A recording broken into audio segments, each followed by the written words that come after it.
I hope you're all well. Good morning, good afternoon, good evening, wherever you are watching my videos. I'm cooking again, so I'm cooking some pork.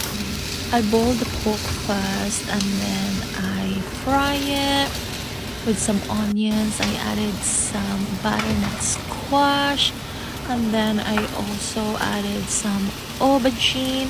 If you don't know what is aubergine, it's eggplant.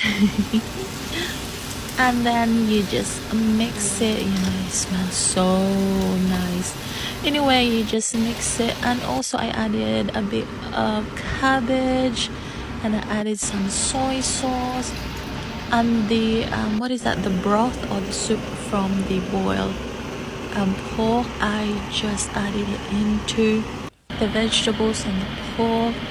I let it boil or simmer, whatever you may call it, and then the pork belly, I put it in the air fryer, and here you go, it's ready. Let's eat.